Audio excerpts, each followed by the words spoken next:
Members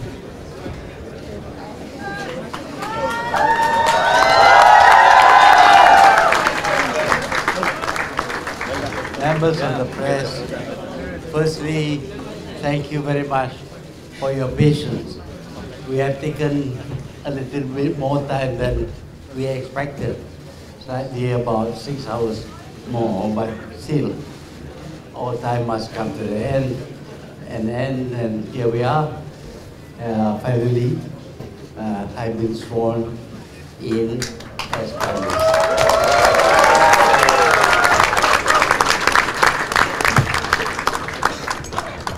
The delay is unavoidable because of certain official processes which we have got to go through. But the important thing is that in the end, it is, I was sworn in today. Our intention was to have it today.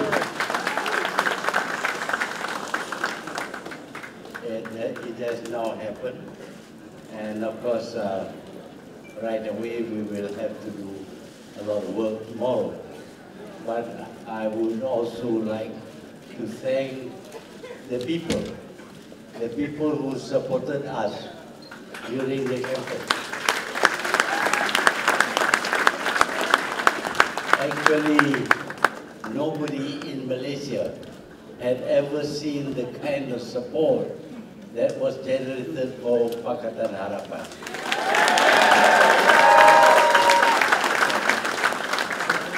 I must claim a little bit more for my own party. It was formed only 3 years ago with very little hope. We thought that with 7 people as the founding members, how could we ever take on the BN? But as you know, we were able to form the coalition, and the coalition gave us strength, and we also perhaps contribute some strength to the coalition. What was remarkable was the very rapid growth in the support for the BN, for the, not BN, I mean for the Pakatan Harapan.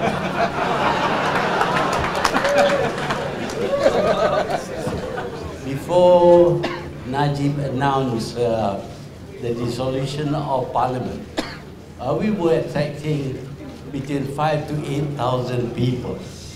After he announced that he was going to dissolve, he dissolved Parliament and said that the election would be held very soon, the number of people who turned out increased to, at times, 40,000 people. Unfortunately, some TV stations and some newspapers were unable to count beyond 200. So invariably we have an audience of 200. But that doesn't matter to us. We know that in the flag war we lost. We lost the flag war completely. See, but they can have the flag. We prefer the votes. I think we did extremely well. We were thinking that we would perhaps achieve 100 seats in the peninsula, and hopefully we would win a number of seats in Sabah and Sarawak. But as it turned out, in the peninsula alone, we achieved more than 120. So we had achieved the simple majority which enabled us to form the government. Of course, formation of the government involves getting the signature of the king, and to do that, the king insists that there must be an official count coming from the election commission. The election commission, as you know, was quite slow, but it was not until 4 o'clock in the morning that we got the full result. But apparently, the king got his result in written form only at 3 o'clock this afternoon. So it was fixed for the year, our swearing in at 5, but due to various procedures, it went on until about 9:30. That is the story about the official side. But what amazed us is the number of people who waited from 5 o'clock. They waited until we came out from the palace. And the enthusiasm was really fantastic. Just as the crowds that we attracted has never been seen in Malaysian political history. But the reception we got as my car was passing through to come here was amazing. People were shouting and screaming. I would like to thank the people from Malaysia, the majority of them, who have given us courage and hope, which is also the name of our party, Pakatan Harapan.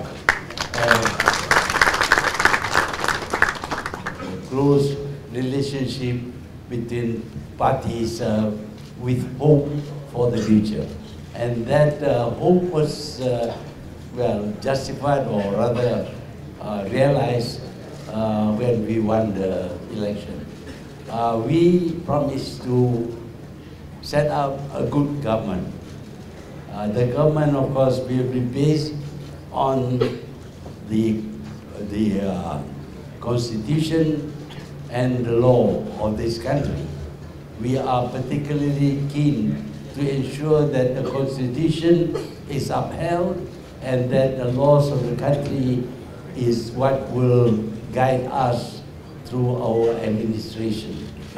Policy-wise, I think the business people should be assured because as you may know, although now some people have forgotten about it and claim that it is the policy of the government that has just been defeated. Actually, the idea of a business-friendly government was mooted long ago when we introduced the concept of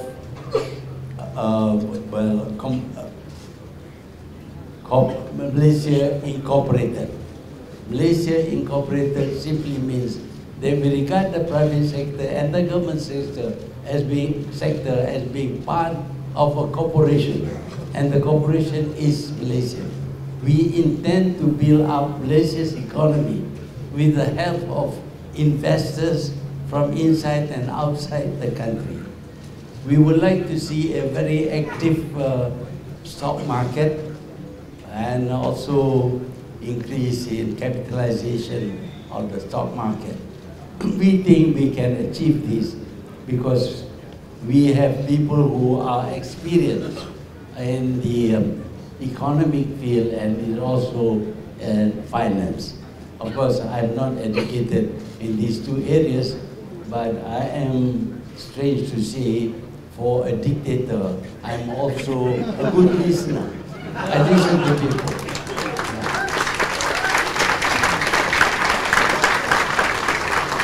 Among the people I had to listen to was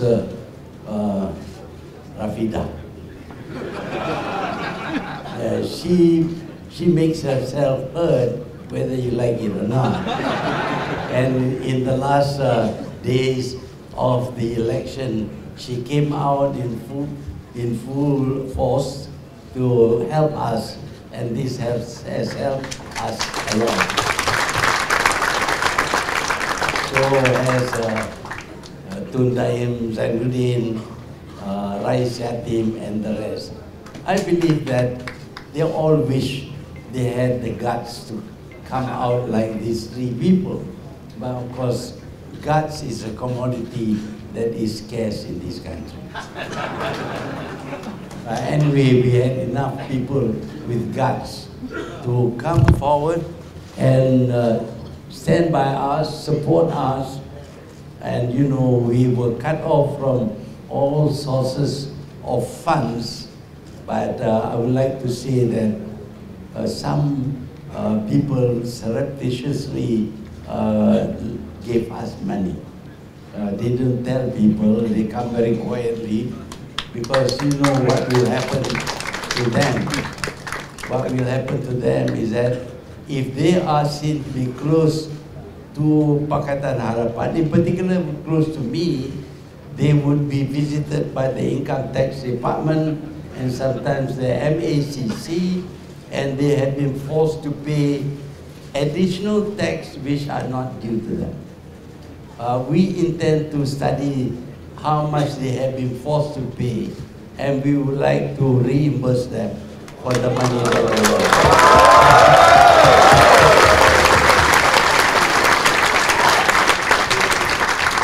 Also, some businessmen and some government officers have been, in a way, demoted. We will study their cases, and if they deserve it, they will be promoted.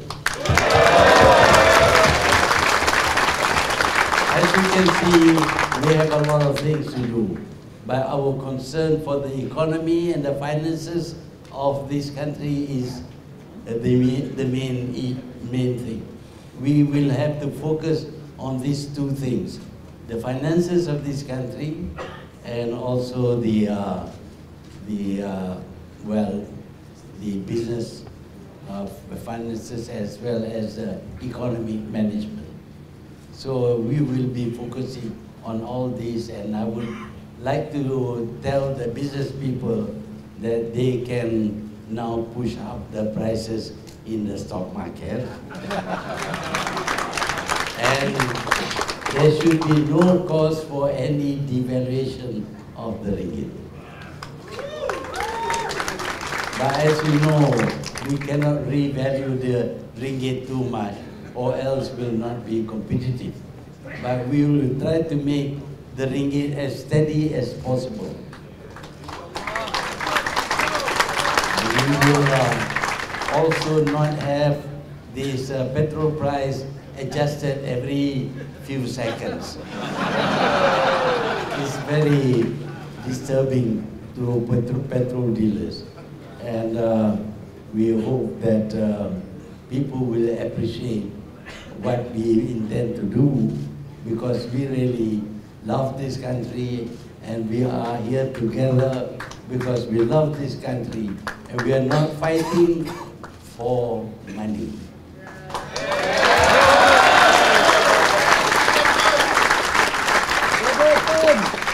We will abolish the term cash is king.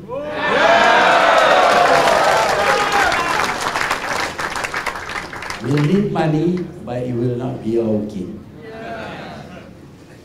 Those are some of the things that we intend to do, and if you want to know anything more, you may ask questions in a very orderly fashion. Please remember that I was the dictator.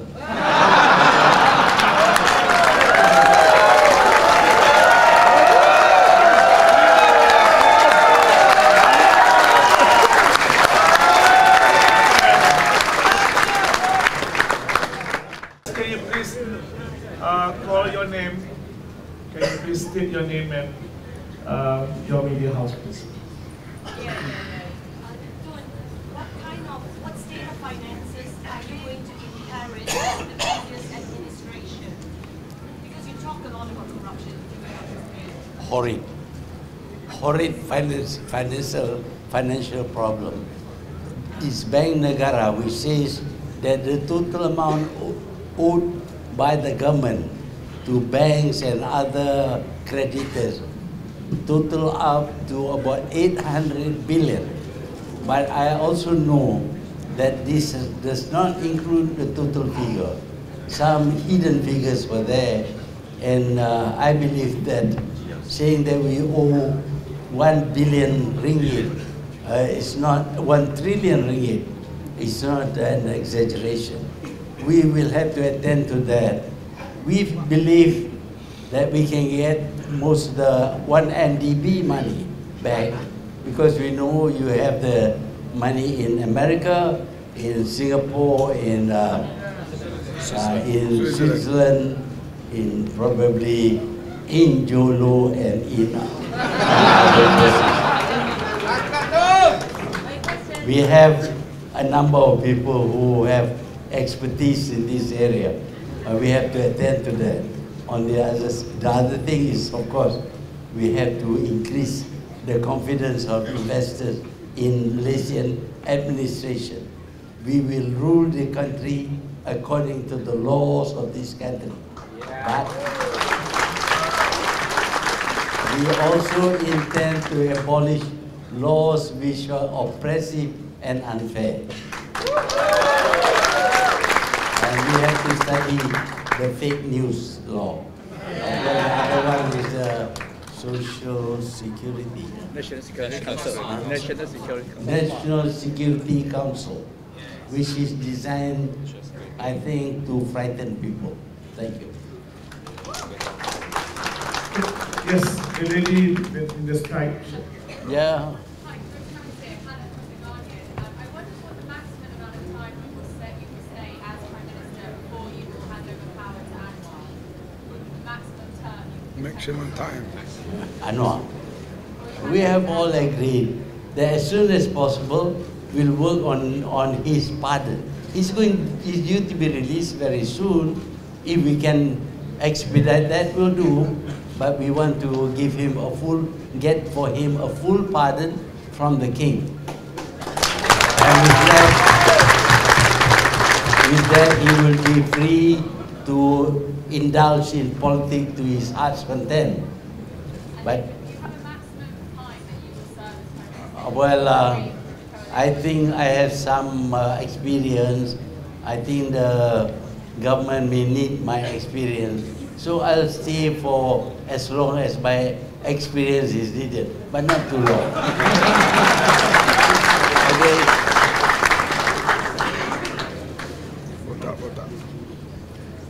Talking about idea, three CNBC TV. Getting back to what MDB is outgoing Prime Minister Najib going to be part of that investigation? Are you going to investigate his the allegations surrounding his involvement in the scandal, number one? And number two, getting back to the economy, how confident are you that your administration can equal or surpass a growth rate of around 5.8,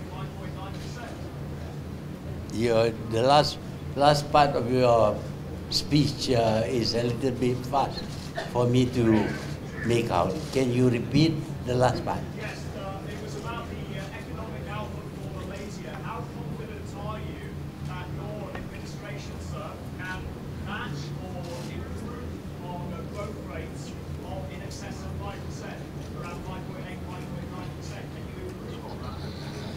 I believe I can try because I've had some experience in my 22 years.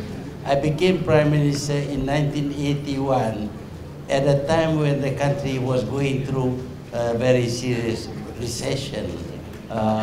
It happened that while I was there, the economy decided to turn itself around.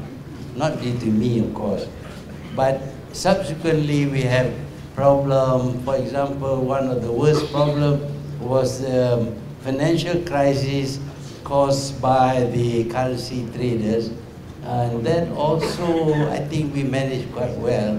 We recovered earlier.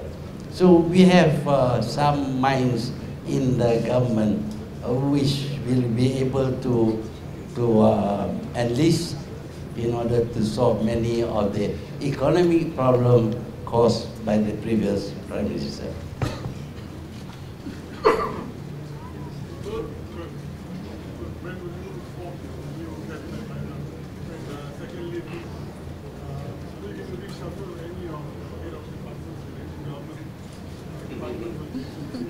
Reshuffle. It's going to be a new cabinet. No reshuffling. We have no cabinet. Oh, head of department, yes. Yes, certain heads must fall.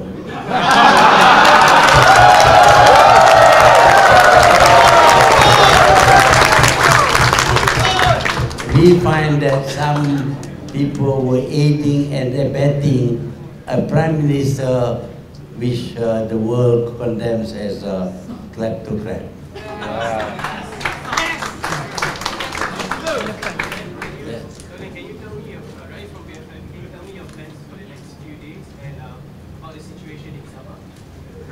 Yeah, I'm sorry about Sabah. Apparently, when they did the first count, the Warisan obtained about 32 or 33 seats. And then they did a recount and another recount, and the figure came down to 29. And now there is an attempt to buy over some of the winners so that the previous government party can set up a government. So until now, they have been blocking the Warisan or Shafi'i Abdal from getting to the governor to get himself recognized as the winner in the election and therefore a candidate for chief ministership of Sabah. This is very unfortunate because I know that Shafi has got tremendous support from the people wherever he goes, and yet when we have the election commission finds that there should be a recount one after another, and this has changed the figures. What's the plans for the plans for the my plan. Tomorrow there is a holiday, but I will not take any holiday.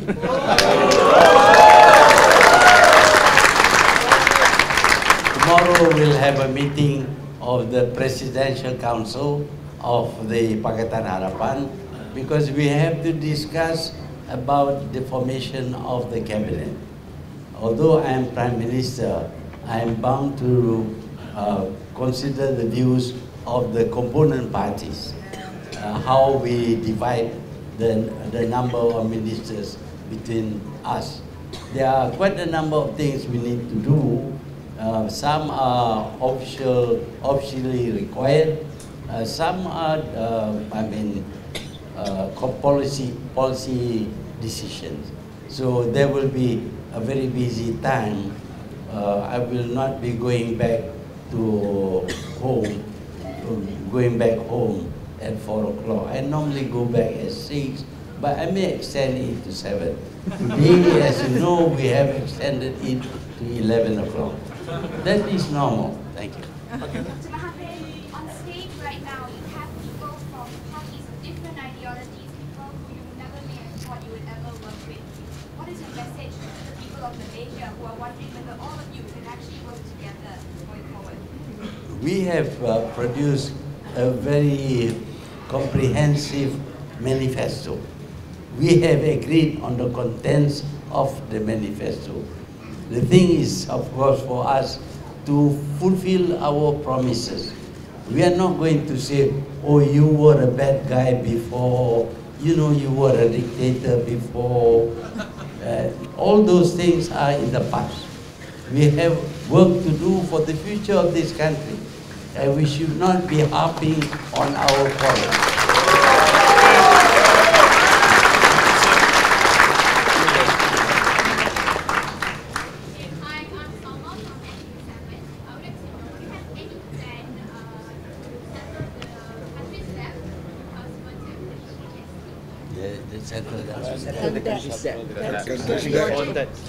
Countries, of course, that will be our priority. We have to reduce the debt and we have to pay the debt. Now we think that we can do quite a bit there because we know where the money is, and I think we can squeeze some people who have the money. But also some of the debts were too big for us. We need to renegotiate the terms and the amount. And of course the terms of payment over the years. The interest rate sometimes is too high. That also we'll look into. So as you can see, there is a lot of things that we can do to mitigate the situation or the Malaysian finance. Pink diamond, how much is it? Okay, sir. Okay? Right. The last one, okay, from China. And I think that as many World Bankers breaker, what you want to speak to the global people after you win this election, and at this age to become a prime minister. At this age? What age are you talking about? What you want to speak to The message. Global community, what do you want to speak? Oh, the global message. community. Yes. I think the global community is facing more problems we are facing. People are killing each other, destroying their own countries, trying to have trade wars and things like that. What we want to do is to be friendly with everybody. Malaysia has been a trading nation. Trading nation needs markets. You don't quarrel with your market. You try to be friends with them. So if other people want to quarrel, they can quarrel. Please go ahead, but we will not quarrel with them. We are going to look into the markets. Thank you. Okay? Adela. Thank you. Huh? Who? Rafizi Ramli will secure his release. Rafizi He Ramli doesn't go to jail for mafia. is in the jail terms and all this. Rafizi, Oh, yeah. the jail terms. We need to look into all these previous charges level at some of the people who are in the opposition. Some of them are politically motivated. We need to look whether there is a case or there is no case. If there is no case and there is some unfairness, we will have to see how we can treat such cases. On the other hand, we also know that there are, among the previous government, a lot of wrongdoings. That too we will have to look at based on the laws of this country. So thank you very much.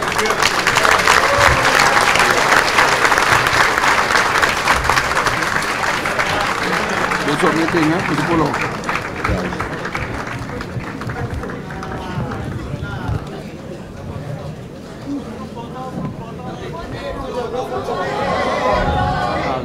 Group photo.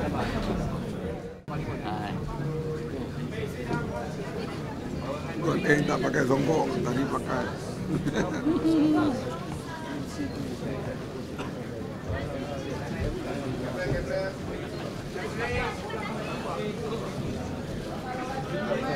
You have so many pictures of us. Lambai.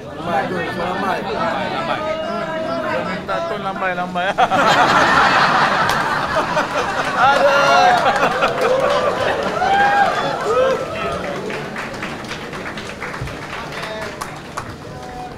Okay, thank you. Okay, thank you.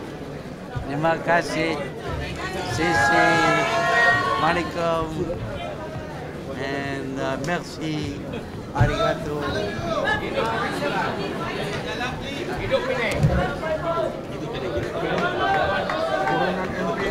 Boleh di. Thank you.